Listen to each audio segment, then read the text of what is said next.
Bonjour à tous, nous voici donc avec le numéro 55 qui nous propose le montage de la colonne de direction et de l'ensemble de la direction assistée. C'est un numéro qui a fait couler pas mal d'encre. Je reviens sur la brochure qui pour une fois n'est pas très claire au niveau des enseignements qu'elle nous distille. Donc là il y a la traditionnelle livraison des vis. Avec des vis QM dont on aurait bien eu besoin dans un numéro précédent, mais enfin on verra. Donc la colonne de direction, donc vous voyez que la finition n'est pas irréprochable. Et donc l'ensemble de la direction assistée. Alors déjà une erreur au niveau de la couleur, mais malheureusement c'est pas la seule. Donc la crémaillère, très fragile, et le petit pignon de renvoi. Là aussi c'est une pièce pour assembler les barres de commande. Donc j'ai fait un montage à blanc de ces pièces noires. Déjà pour voir si la direction était fonctionnelle. Et bon, vous pouvez vous en douter, elle ne l'était pas du tout. D'énormes points durs. D'ailleurs plusieurs ont cassé leur crémaillère. Bon, moi j'ai eu de la chance. Apparemment, c'est un modèle qui ne souffre pas de ce problème-là. Mais comme vous pouvez le constater, il y a des points durs énormes. Ce qui fait que quand on aurait tourné le volant, c'était sûr que rien ne se passait. Hein, parce que là, on est quand même obligé de déployer pas mal de force pour que les crémaillères puissent simplement coulisser. Vous voyez, donc il est nécessaire de tout reprendre. Donc en fait j'ai pas mal ébavuré l'intérieur de cette direction, notamment la crémaillère et puis même les deux supports, hein, parce qu'il y avait pas mal de traces, il y avait un ébavurage en fait très soigné à faire. Donc là c'est au fur et à mesure des tests, hein, je vérifie que ça va mieux. Là ça va déjà mieux mais c'est encore pas parfait, j'avais encore un point dur. Mais bon déjà c'est un peu plus fonctionnel que ça ne l'était. Donc là c'est ce téton là qui pose problème apparemment, qui casse très souvent. Moi j'ai eu de la chance et pour l'instant il tient. Donc là je vous détaille un petit peu hein, les points durs que moi j'ai eu sur ma direction. Alors toute la gorge ici, hein, il a fallu vraiment enlever pas mal de matière. Et sur son homologue, là aussi un ébavurage un peu plus soigné. Là c'est vraiment, Altaïa c'est vraiment fichu de nous hein, parce que c'est vraiment du grand n'importe quoi. Donc ensuite, une fois que c'est opérationnel, j'ai tout vissé. Donc il y a 4 vis qui maintiennent le système. Bon là il n'y a pas de difficulté, hein, heureusement. Donc j'ai fait aussi un ébavurage extérieur là qui est en cours sur les images. Parce qu'il n'était pas question de la laisser dans cet état-là. Donc j'ai entrepris de la repeindre. Donc là je vérifie encore une dernière fois que ça fonctionne bien, que ça coulisse bien. Alors à savoir qu'en fait Altaïa, il reprend un peu les problèmes qu'on a sur les vrais DS, parce que la direction est un des points faibles de la voiture. Elle est souvent fuyarde. Donc voilà ma direction, donc c'est fait de briques et de broc. Toujours ma peinture verte de chez Leroy Machin. Donc là je vérifie encore une fois après peinture que tout fonctionne bien. Après les coussinets, les soufflets pardon, je les ai simulés avec du fil de fer que j'ai repeint en noir, ainsi que la direction. Et j'avais en fait du scotch alu suite à la livraison d'un sèche-linge que j'avais gardé, et donc qui m'a permis de faire les Ligarex, de représenter les Ligarex. Bon, encore une fois, là c'est donné beaucoup de mal pour pas grand chose, puisque tout ça va être pratiquement complètement caché, mais bon.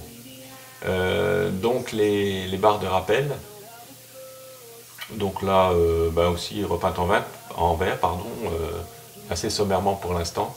J'ai remarqué que mes barres étaient un peu tordues, j'ai préféré laisser comme ça parce que j'ai eu peur de les casser, mais elles avaient une forme un peu bizarre.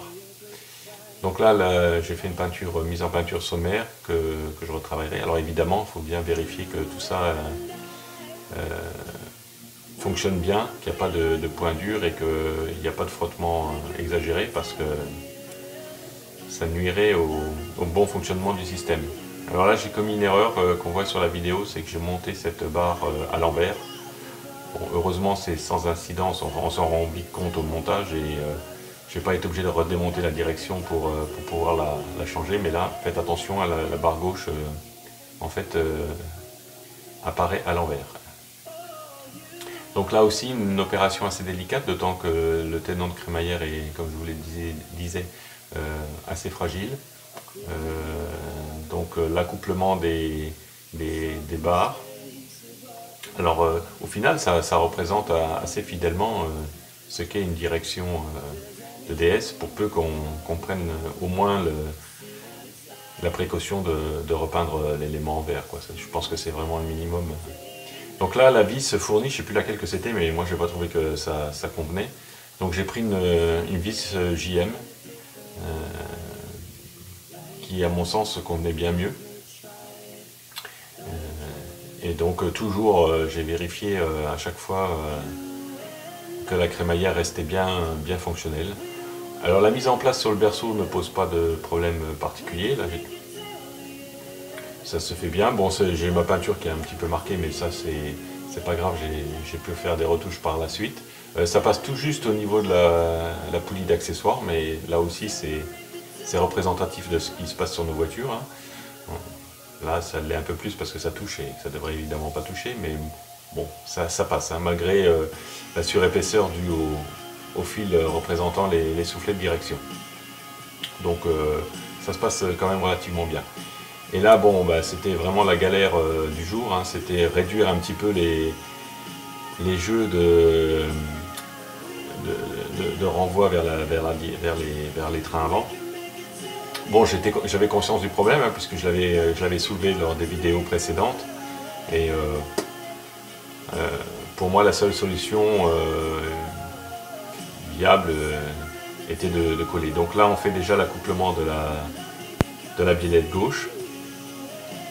Mais il y a beaucoup de jeux, hein. Il y a énormément de jeux là-dedans.